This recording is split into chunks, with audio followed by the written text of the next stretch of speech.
What's up, tribe? How you guys doing? Go ahead and hit that subscribe button, and I hope you like this video. This is your review for Belle Collective Season 1, Episode 5.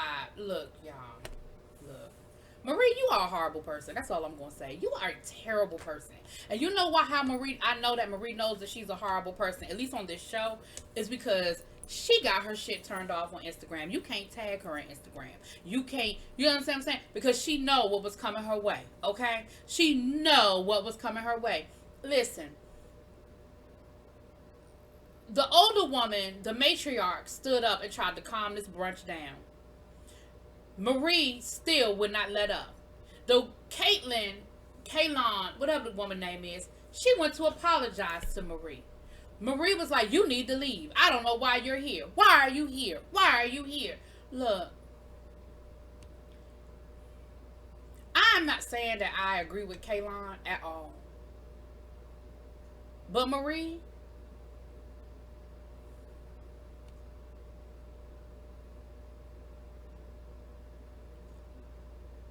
it's just the way you deal with people.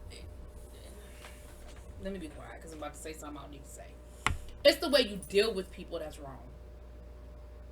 You could be right as the day is long, but the way you deal with people will turn people against you even when you're right. Moving on. Kaylon and Simone ended up leaving the brunch. No, Kaylon ended up leaving the brunch. Simone stayed. I mean, Antoinette stayed. I don't know why I want to keep calling that woman Simone. Anyway, Antoinette stayed. And Letitia, she started doing her presentation on Ferris Street. And she gave a presentation. She talked about her vision. She said that she wanted these women to be a part of the collective because this is her vision and so forth and so on. And Antoinette was like, wow. So she does do more. She does have a vision bigger than just doing brunches. Yes. Yes, she does.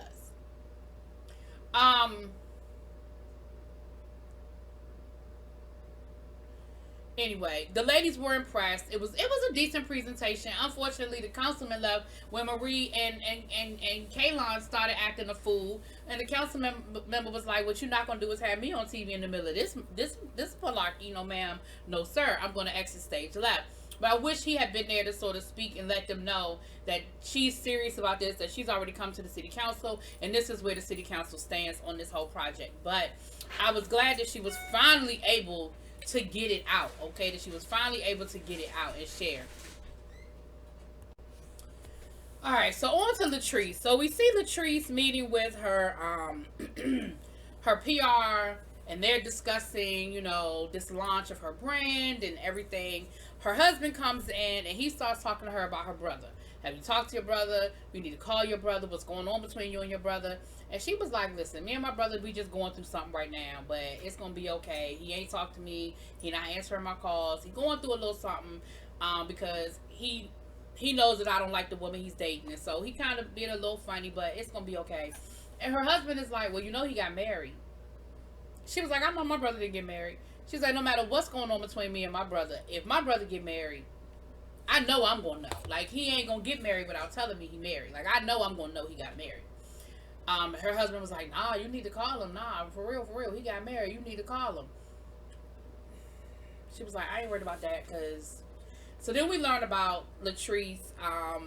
She's had a lot of death in her family. Her other two brothers were killed. One went to jail, and it's just been a lot on her family. And so, she was like, that's why I know he wouldn't do something like that, because, because of our relationship. Like, we have a good relationship, and he wouldn't do that to me. So later on in the episode, I'm just going to finish this up, okay? Later on in the episode, we see that Latrice has she said every year she does a memorial for her two brothers who died. So this year she's doing something at her house. They're all wearing white and all that good stuff. And she's planting 2 trees. And she's planting the 2 trees so that it'll be a forever, memorial to her 2 brothers. And she invited Simone, and her PR woman came. And so it was really, really nice. So her brother was there, the one that she hadn't really talked to. So they go to have a conversation. And her brother tells her, he was like, listen, At the end of the day, you my family and I love you. And if you need me, I'm only a phone call away. But as far as all of that small talk and back and forth and me coming to family functions and stuff, he was like, nah. Because one, y'all don't like the woman that I'm dating now. Her name is Belinda. Two, my ex-girlfriend slash baby mama lives with my mama and y'all ain't divorced her. So it makes me uncomfortable. It makes my new girlfriend uncomfortable. So no, I don't come to family functions because she don't want to come, and I don't really want to keep coming to stuff and her not feeling welcome or feeling comfortable. And so I do limit. I limit myself, you know. And Latrice was like, "That's why, that's why you're not coming around." And she said, "I tell you what do you want mom to do about Patton? You want her to put her out? Like she don't have nowhere else to go?" He was like, "No, I ain't saying that. But that's why I moved the way I moved." And so, Latrice told her brother, "Listen, I hear you, and I respect what you're saying. I accept what you're saying. And so, you know, send my love to Belinda, and maybe one day me and her can sit down and talk, and we can kind of talk about all of this. But thank you, you know, I tell her, you know, tell it's all love, you know, it is what it is." So, there's that, child. Now, Letitia and Glenn. Letitia and her husband, Latrice. I don't know why I can't get Letitia's name. Is it Letitia, y'all? I know y'all gonna tell me in the comments if I said it wrong. Her husband is home. Now remember, he has the kind of job where he's gone for 28 days at a time. And she said basically every time he come home, it's almost like they got to get to know each other again and reset. And it's, you know, she said, I'm all giggly like a little girl and all this other stuff. And so he comes home. Their son is happy to see him. He is so excited to see his daddy. And Letitia can't wait to tell him about what's been going on with Ferris Street and everything. And she said, well, I need you to know that because I have this project that I'm working on, I can't shut everything down like I normally do and cater to you because he's home for 2 weeks. And so normally for the 2 weeks that he's home, she puts whatever else she's doing aside, and it's just him and her for those 2 weeks. I can understand that. He's gone for a month. He's home for 2 weeks. So for those 2 weeks, it's just us. It's family time. Spend time with your son. Me and you had some private time, some adult time, and it is what it is. And so he wasn't. I think he heard her, and he was like, "I'm here to support you, but at the end of the day, I got some needs too. Like I'm saying, I've been on a rig for 30 days. Like I need some attention. I need something from you, bruh." Now, they've already dealt with infidelity in the past, so, you know, I'm not saying that gives him an excuse. I'm just saying. So, she is on the phone trying to handle some business, and he looking for something to eat, honey. Now, listen, we always talk about how these people be renting houses for the purposes of the show. Did y'all see how empty them cabinets was? I ain't saying it ain't her house. I'm just saying. Did y'all see how empty them cabinets were? So he starts complaining, right? And he's vacuuming, he's slamming doors, he's making noise because he wants some attention and he wants some food. And she told him, she was like, "Listen, it is lunch meat in there, it is bread in there. You can't make you a sandwich." She told me something. "Do I look like I want to make me a sandwich?" She said, "Okay, well, you can put on an apron and get some work done." I ain't trying to put on no apron and get no work done. And she was like, "Okay, well then I don't know what to tell you, sir. I don't know what to tell you." Then he starts talking about something. "Well, we need to get a contract. Like, I love you and I want to support what you're doing, but we need to put a contract in place."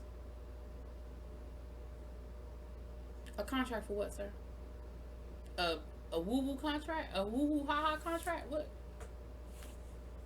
Child. Anyway. We see Simone again down to this doctor's office. Listen, if I got to do the tour of her doctor's office one more time.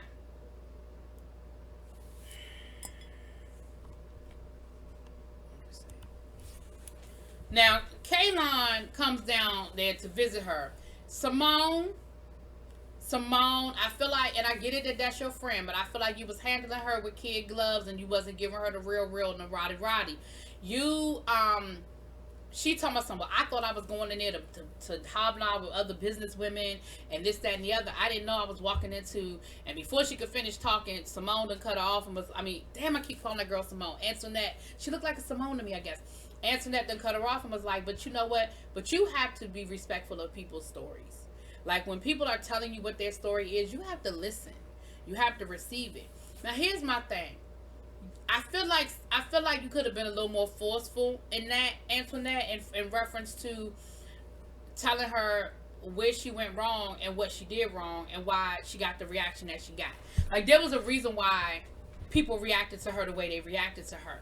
But what you can't do is keep telling people what is not their story. And you might want to stop bragging that your great great granddaddy is Jefferson Davis. That don't impress black folk.